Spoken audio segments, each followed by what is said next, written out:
kanyoero ka mokare wiye watimo mos kuom chako gi nyiriri modeko matin. Kata kamano wadhi nyime gi wechewa kamana kaka pile, weche mosebedo kamolonwa e mesawa mar ke weche kaeri odiochieng' ma kawuono tulu. Ka odiochieng'ni bende nyalo paro ni nyithindo 4 manowito ngimagi e dag pi moro e Kanyakware Kisumu ne ole kar kano ringre jomotho kawuono kae odiochieng' makinyi biro ikgi. Rumbi mag lit gi kuyo nokwako Kanyakware ka bende pod waoro ote mag lit kod kuyo ne wede anyuola kod osiepe mag familia no ero ka wageno ni odiochieng' makinyi biro kogi e kar yweyo margi.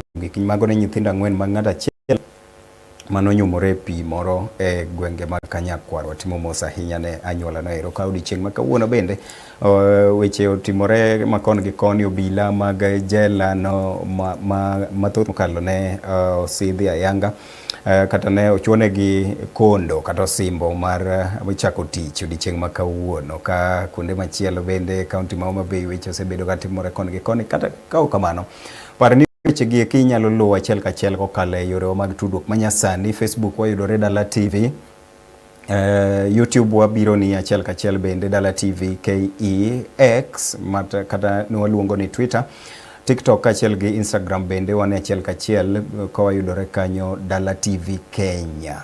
Bende kata an gi TikTok mara kanyo ero Rodgers Agunga, Facebook Rodgers Agunga, nyalo luwo chenro ni eri achiel kachiel. Ka kamano to machiegni wabed nyaka giko nyinga Rodgers Agunga. Wachako gi kaunti ma Homa Bay kama jalup gavana e kaunti ma Homa Bay Joseph Magwanga ogwetao e lemo no ero kowacho ni nyaka nochak bedo jalup gavana e kaunti no ero kose thuolo kod lwasi makare mar tayo tijene kaka jalup gavana. Owacho ni gavana Gladys Wanga okosemiye yote e tijene kendo se tame nyaka donje apisi mare ka nyaka nyamburko ne mar tich kaka jalup gavana ne osemaye. Oyugi Magwanga kuom mano wacho no weyo lemo no achiel kachiel mar mondo mi ochiwe thuolo ne ng'at machielo manyalo temo mondo mi bende omake lemo no ero dhi godo nyime. Ka no loso gi jofwambo odiochieng' ma kawuono, Yugi Magwanga ne e boma ma Oyugis no oyango chung' mare mar mondo mi owuoge lemo no ero kaka jalup gavana, kendo ka bende mano biro motelo ne yango dwaro mare mar dhi laro komo nogo gi mane jatende Gladys Wanga kochopo yiero maduong' ma higa 2027. That in 2022 I accepted the honor of serving as the running mate to Her Excellency Gladys Atieno Nyasuna Wanga, after consultations presided over by the late former Prime Minister Raila Amolo Odinga.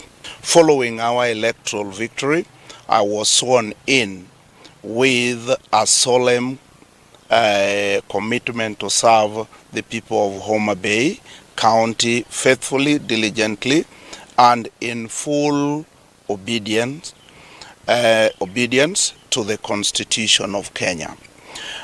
Today, after a deep reflection and consultations with leaders, supporters, and my family, I have resolved to resign from the office of the Deputy Governor with immediate effect. Since assuming office, I have endeavored to discharge my mandate with integrity and loyalty to the people who elected us. However, beginning December 2025, I was denied access to my official office after the locks were changed without formal communication. I was consequently compelled to proceed on early annual leave under circumstances that were not voluntary. When my leave lapsed in January 2026, I remained locked out and unable to resume my official duties. While undertaking official duty in Nairobi, the official vehicle assigned to me or to my office was repossessed without prior notice.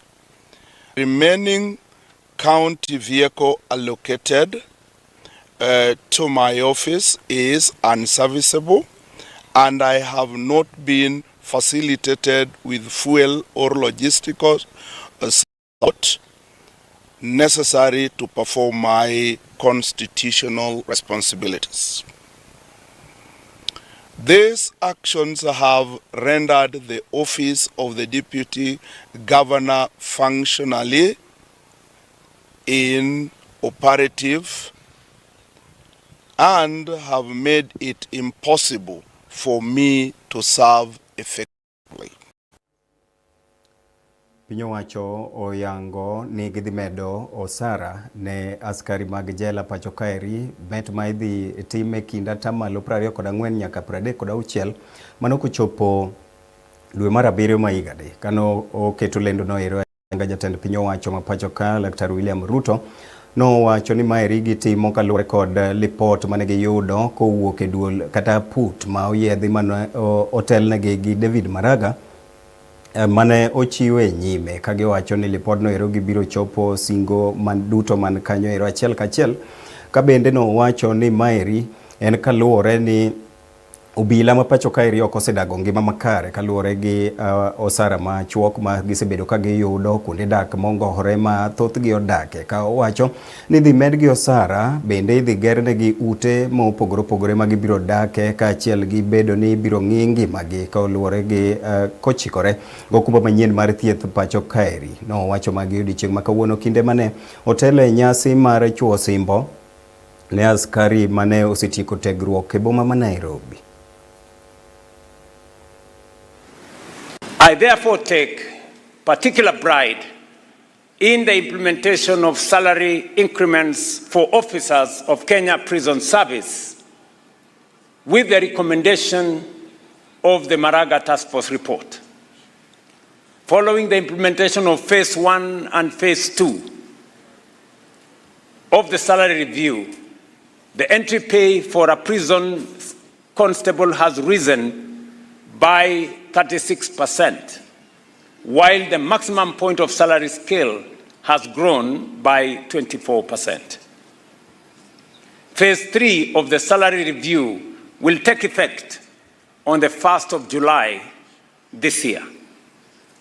This is clear evidence of the government's sustained resolve to ensure that welfare and motivation of our correctional services is upheld.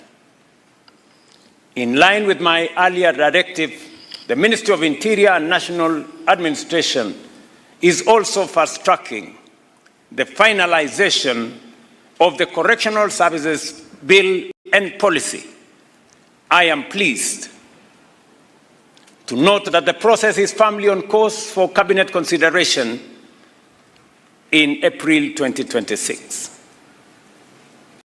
I am equally pleased by all Kenya Prison Service staff who are now guaranteed access to healthcare services throughout the country in the Comprehensive Health Insurance Scheme under Social Health Insurance Authority. In fulfillment of the government's commitment to the welfare of those who serve this nation, I have directed the State Department for Housing and Urban Development to build 28,000 institutional housing units for the prisons. A dedicated portion will support the probation and aftercare system, ensuring our officers live in dignified and secure homes befitting their dedicated service to our nation. Phase 2 of the program, representing about 5,000 units of the total housing initiative, is firmly on course, targeting selected correctional facilities and more housing units will be built over the next 4 years. We want to ensure that every serving prison officer lives in a decent house. Jopuonj mayudore e riwruok mar Kupet kaunti ma Homa Bay kwayo mondo mi obi owuog oko kar rombgi ne yiero jotelo mabiro bedo ka kedo ne ratichgi e kaunti onogo. Maeri en kwayo manowuok kawuono kowuok kuom jogo malaro kombe mopogore opogore mar Kupet kaunti ma Homa Bay kanyo e kinde mane giloso gi jofwambo e boma ma Kendu Bay. Bende ne giwacho ni bang' romo margi gi duol ne jotije pacho ka dhi Labour Union kaachiel gi kuku mar Kupet boma ma Nairobi ne gi nyiso yie margi ni yiero no ero ibiro time yo mayanga ka kochopo chieng' Jumapil kama gibiro taye yiero margi Laura Chuonyo e kaunti ma Homa Bay kanyo. Bende e kinde ogogo ne gikwayo mondo mi jopuonj go obi onyak kwe ka giwuok oko kar rombgi mar biro yiero jotendgi mabiro bedo ka kedo ne ratichgi. Moko kuom jopuonj malaro kombe ma opogore opogore yiero mar riwruog jopuonj mano mar Kupet e kaunti ma Homa Bay oyango ni kaluwore kod romo no mane gibedo godo kod duol ma ochung' ne jotije piny owacho e pacho kae mano mar Labour Union ma bende madhi tayo yiero makamano kaachiel kod jotend Kupet e pacho kae boma ma Nairobi gin kod geno ni yiero no ma ochan tarik 1 mar dwe manyien e log tich no ma Laura Chuonyo kar chungo od bura ma Karachuonyo biro bedo mano maratiro ka bende gikwayo josiasa mondo we donjore yiero mar jopuonj no. Kupet an kaka jakoma Kupet waseketo chenro moriere kaka wadhi timo yiero tarik 1. Ng'ikruok nobedo e yiero mokwongo ma yiero no bende okethore. Gisani waseng'iyo kuonde mane kelo ng'ikruok go ma wasebedo gi assurance from security apparatus from the OCPD ma Kendu mondo ging'i kaka ginyalo rito kwe kata ginyalo rito jopuonj chieng' ma gibiro go kura. Ok wadhi yie ne jok miluongo ni jomaundu ma iluongo ni goons. Wang'e ni interest mar jo siasa giketo chunygi e wach jopuonj. To adwa paro ne jo siasa ni jopuonj muneno Homa Bay kae ok giya Homa Bay ka gitie. Jopuonj wa kuonde mopogore opogore ka gibiro puonjo ka. Koro interest mar politics mar piny wagole gir jopuonj ni mondo wabed sawa. Yie jopuonj oyiere jotendgi ma gidwaro ma nyalo tiyo negi. An iluonga ni Silas Awiti Saka, a man aspirant a post mar chairman Kupet Homa Bay branch. Nyocha tarik 23 mar dweni ne wabedo kod romo gi jo Labour kod jotelo madongo mag union. Miyo bang' wuoyo malach ne wayiere ni koro yiero midhi e sani midhi tima Laura Chuonyo man Kendu Bay dhi timore e yo mayanga. Kendo achiel kuom gigo moketie ni ok wadhi bedo gi chokruok maduong' mar jogo ombulu. Mano idhi tim koket kuonde mang'eny migoyo ombulu. Ne wabedo assured gi the office ni wang'ni wadhi bedo gi security moromo kendo onge any private security kaka mane waneno ka wan Tom Mboya. Ka bende gikwayo jopuonj duto e bwo riwruogno mondo bi owuog oko kar rombgi mar yiero jotelogo ma gidwaro kendo kik gibed gi to ni yiero makamano nyalo bedo kod chochni kaka mano mane otimre e chak higani. Nyinga iluongo ni Ben Obop. Adhi dwaro kom mar Kupet Homa Bay County. Ano tarik 1 ma en Sunday mwadhieni.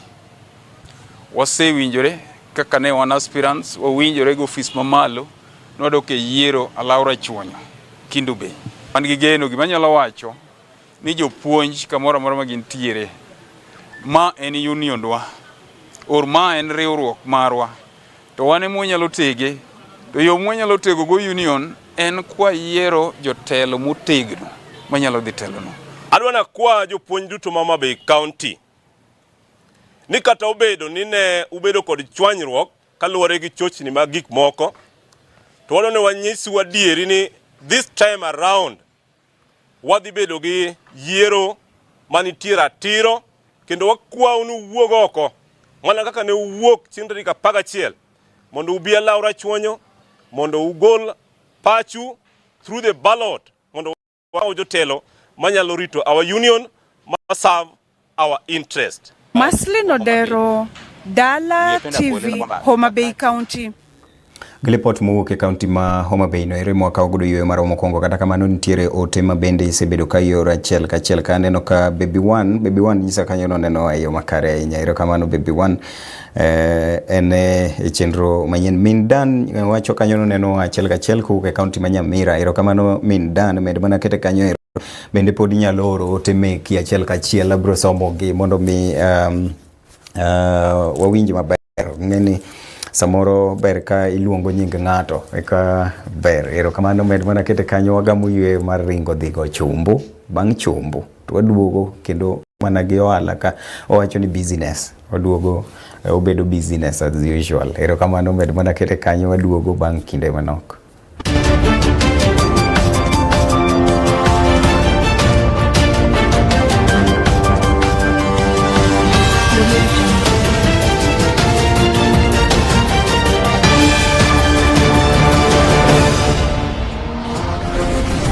Juang, miyo en ng'at ma ochwe kod chia mamalo.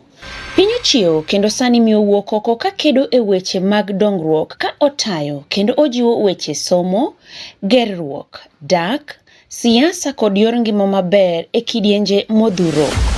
Tudri kod Stella Brenda Ochieng, ngeso ka ngeso chakre sari otieno kokelo ni mbaka mine mopogore opogore makelo puonj kod jipo ne nyidendi kod mine mapachoka kokalo e chenro mar duond mine mana e Dala TV.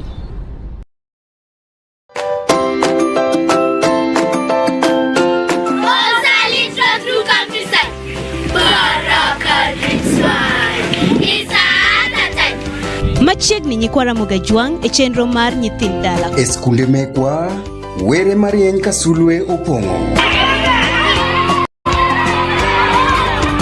Lek mag ngima makiny miyo nyithindwa bedo gi mbola kod mor. Kochakore e tuke nyaka e puonjruok mogundho. Masiko e chuny nyithindo. Kar rieny, mor kod olalo mar nyisruok gi gerruok ne nyithindwa. Nyithind Ne wang' jowi mari ne chenro mar nyithind dala. Ngeso ka ngeso, saa 3 nyaka 4 okinyi, kitai gi Kalin Okumu. Mana e Dala TV.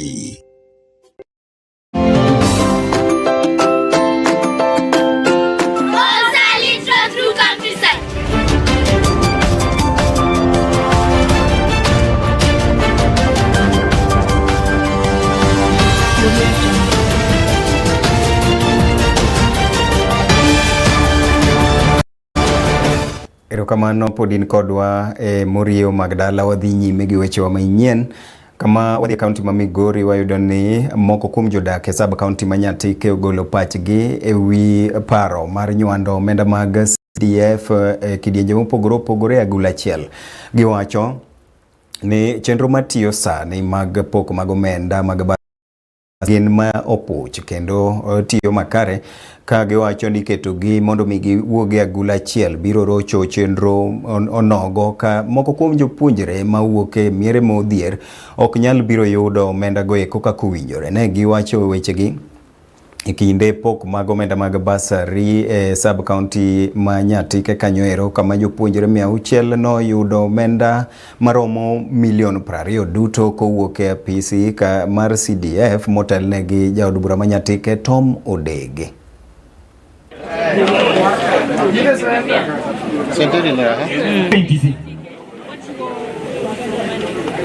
KMTC machielo Atieno Irene Nani KMTC machielo Otieno June Madrid kata sai sai there has been a proposal to have all the funds which are taking care of education in terms of bursary to be put together under one umbrella. as Nyatike, as even a member of that committee in charge of education in Nyatike. This is an idea that we don't welcome. We have witnessed for the 7 years when Mheshimiwa Tomodege and even this office has been operating this bursary. It has been equitably distributed, and we have seen, we have heard, we do what we call public participation, and we get the feedback. Our people are happy because they get it from within and from around near. So we don't support amalgamation of bursaries. We support that it be given. If there is department or any office misusing this fund, let those ones be amalgamated. But the constituency bursary, the CDF, let it remain. It is operating on this, and I'm happy to hear that the beneficiaries are 604 students have benefited from this first batch of bursary. Of these ones, we are having the tertiary and we are having also the secondary school. The total amount that has been released is 20 million that is going to help our parents in terms of fee payment. They will be in school now. Maybe the way the several times they're being sent home for school fees, it is now going to be reduced. They are going to stay in school to study, and that one will finally improve their performance. E kaunti ma Kisumu, jatend migao mochung' ne omenda ma pacho kaeri John Mbadi okwayo jotelo makaluo mondo mi ongre tok ogai manyien mar duond bura mar ODM Oburu Odinga, ka bende onyiso sin mare mokalo gi jotend luo moko ma bende nyaka gi sechegi ke obalo gi duond bura mar ODM, kowacho ni jotelo go okodeo joluo kata okodeo oganda ma sanieri owacho ni winjore bed ni neno ber piny owacho. John Mbadi mane loso e kinde romo moro moyedhi gi rowere mawuok e alwora ma Nyanza owacho ni gi kinde gi en kinde moromo mar mondo mi oganda luo duto riwre kanyakla mar neno ni gibedo e piny owacho mar broad base kaka yo makende mar neno ni giyudo thuolo mag dongruoge mopogore opogore. No wacho bende kokwayo rowere ma pacho kaeri mondo mi one ni giting'o duondgi kendo gibiro gi yiero jotelo ma owinjore e yiero maduong' mabiro, kowacho ni gisechegi en ting' mar jakenya ka jakenya mar neno ni giyiero jotelo kaluwore kod gigo ma ginyalo timo ma ok bedo ni jotelo masiko go mana siasa ka onge dongruok. Neno nyithindwa moko ka chikore street, nyithindwa moko luwo joma onge kuma gidhiye gi kama giaye gi kia. Uwinjo kae matieko go an ok achuni ng'ato ka ng'ato nigi pache. Ng'ato ka ng'ato nigi pache, ujoma tindo be koro kutindo, ujoma dongo. Ng'ato ka ng'ato dhi go kuche. Tadwa ni upar ni kata ka ok Mbadi to kiny ni dwar president mar Kenya. Nyaka waikre wambe kako ganda madwalo telo ne Kenya ka. Nikech wan be waromo, wan gi wich. In koro penjri ane nang'o momiyo nyaka ne Kenya yud independence up to 62 years.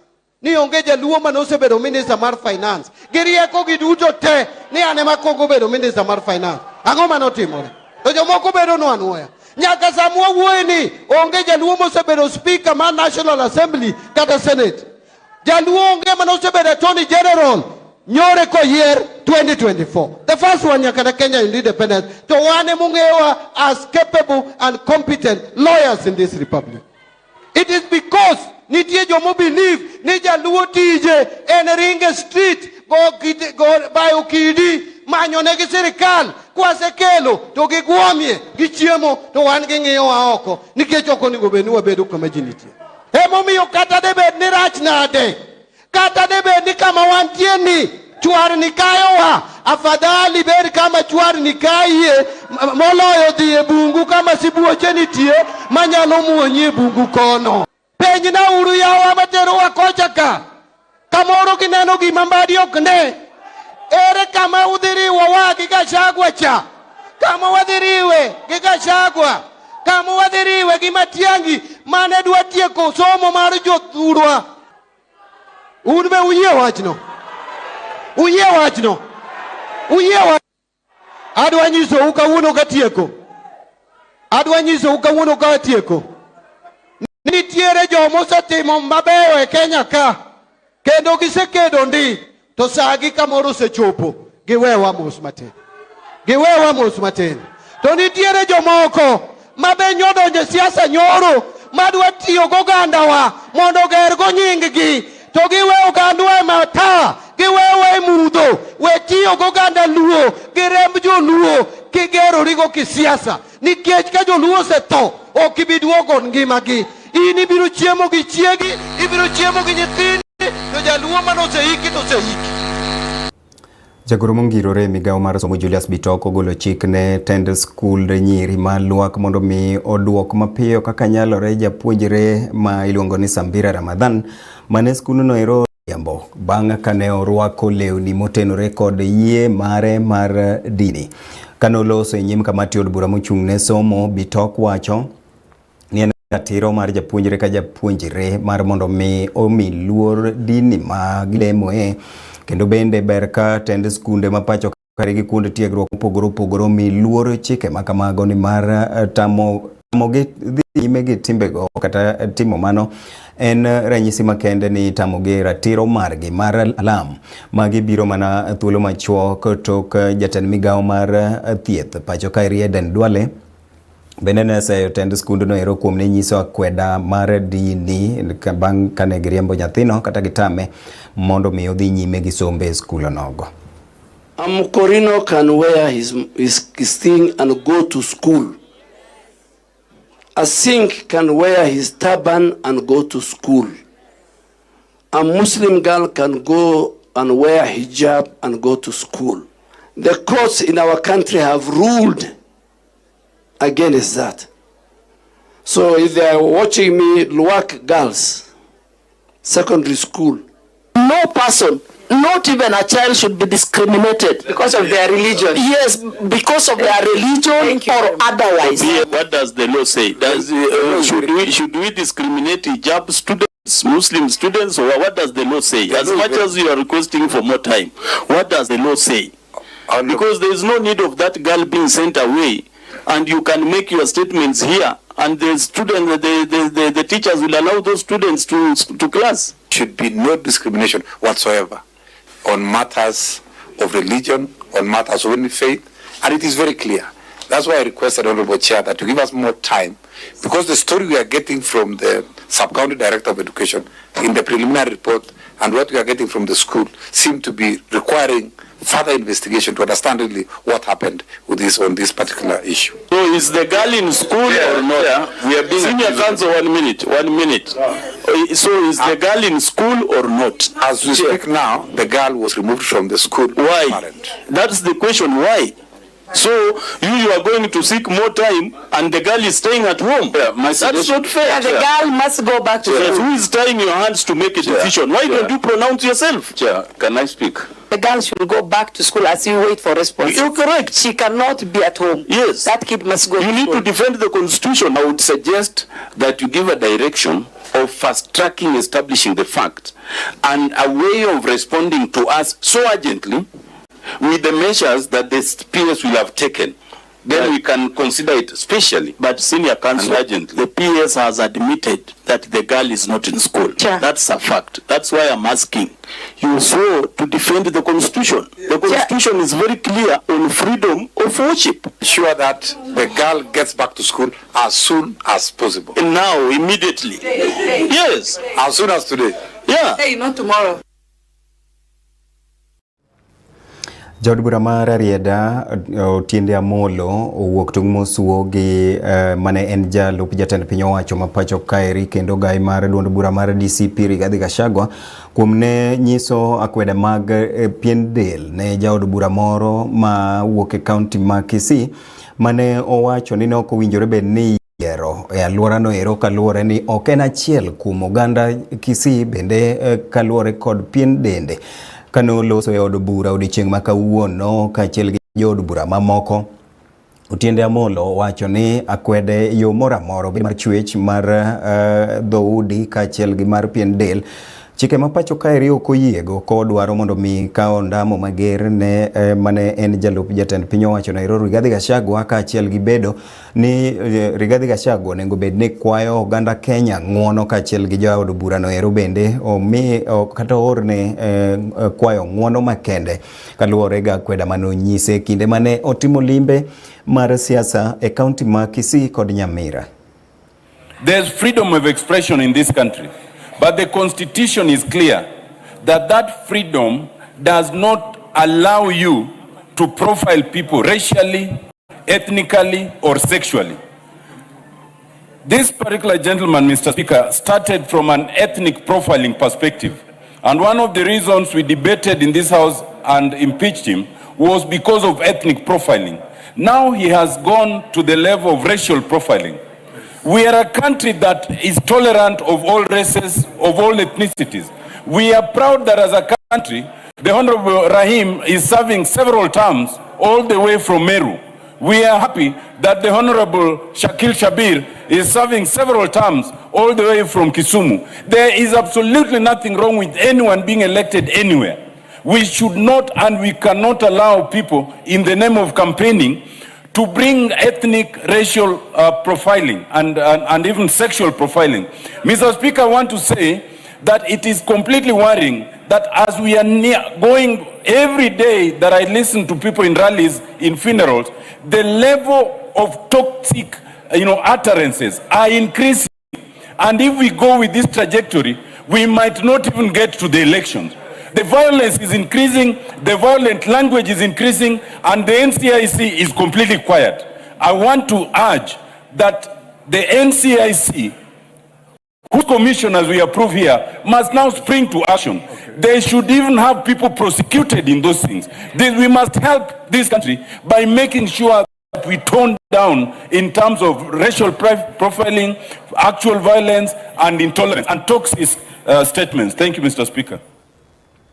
Piny owacho kokalo migawo mar somo lando duoko chien omenda mag skul kata mag somo ne kuonde tiegruok mag lwedo mamalo kata TVETs pacho kaeri mangima kaka yo makende mar neno ni oganda jo Kenya manoko oyudo thuolo mar donjo achiel kachiel e mbalariany bende oyudo yot e sombgi mar neno ni gin bende giyudo gigo maginyalo timo kopogore gi donjo e mbalariany achiel kachiel. Magi lendo manoketa yanga gi jatend migawo mar weche somo mapacho ka Julius Migos Ogamba kane owacho ni piny owacho obiro gi paro makamano mar neno ni oganda jo Kenya mathoth kaka nyalore oyudo thuolo mag yudo tije kata somo mopogore opogore oting'o mag lwedo kaka yo makende mar neno ni kochopo higa 2030 to piny Kenya biro bedo gi oganda mathoth man gi kit somo e rang'iny mopogore opogore kaachiel gi tije mopogore opogore mag lwedo maginyalo timo. I've listened to the trainees on the issues of school fees and I've directed that our teams start the review process from tomorrow with the view of ensuring that that fee that the students are paying is reviewed downwards to ensure that we do not have disenfranchise any of our students on the basis of fees. We were able to review the university fees, which we were able to reduce by between 15% and 40%, and learning is ongoing. We are going to review this one as well downwards so that we are ensure that all our trainees remain in school and they do not drop out.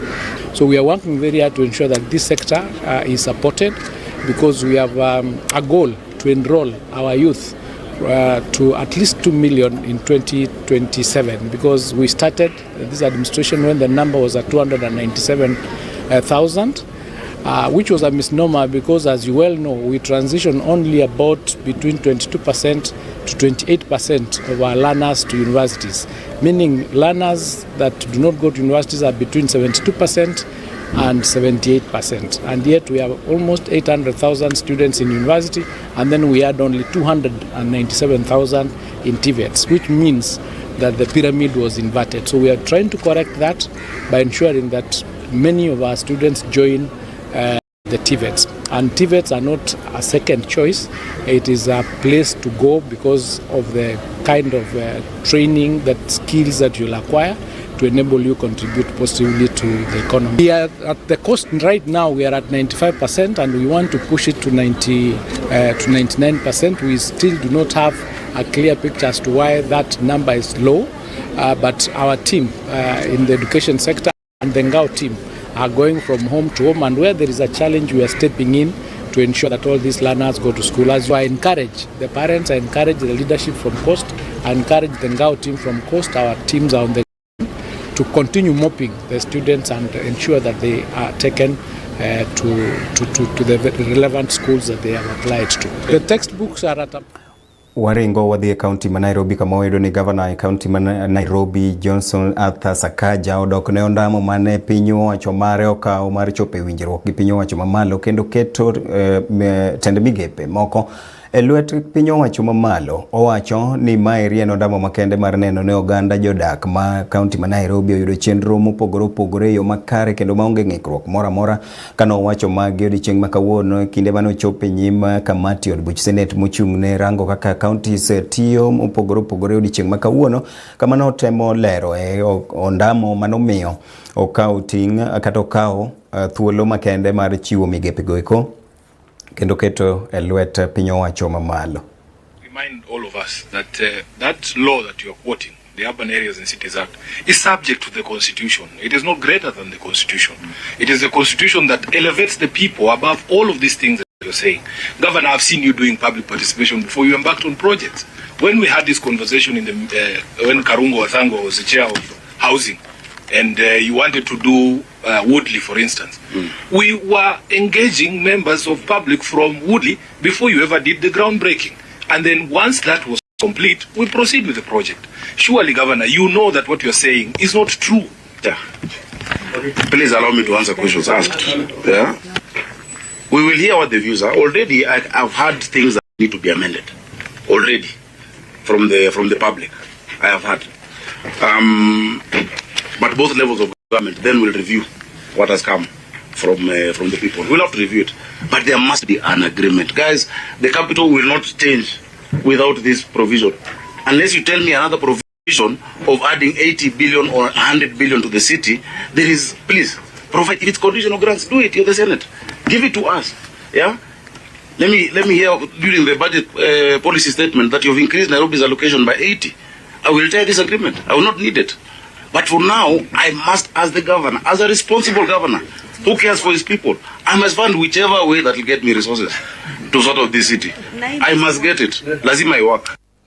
Gi report mowuok e kaunti ma Nairobi no ere mwachopo gode giko weche manyien otieno ma kawuono ni eri goniero kamano maduong' ahinya kuom bedo kodwa nyaka ne wachaki nyaka giko kachiel gi bedo ni iluwo chenro mekwa mopogore opogore Dala TV kaeri ma od oganda luwo ka bende enero kamano ahinya ne Ilario Diaga ma osebedo jata chenro ni nyaka ne wachaki makoro wachopo kaeri wasebedo ka wadhi nyime kamano ero enero kamano maduong' ahinya oriti masani bedo gutieno maber nyinga Rodgers Agunga.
Gwen okok kogwen nyiso ne piny oru to ru piny ka ru piny kelo mbaka kata sigana manyien. Tudri kod Masi Ogweno wuok tich nyaka tich abich kochakore sa 12 ma kogwen nyaka sa 4 mar onyango ne weche manyien chal mar kor lwasi kachiel kod twak manyiso dongruok e kor gwengewa kod piny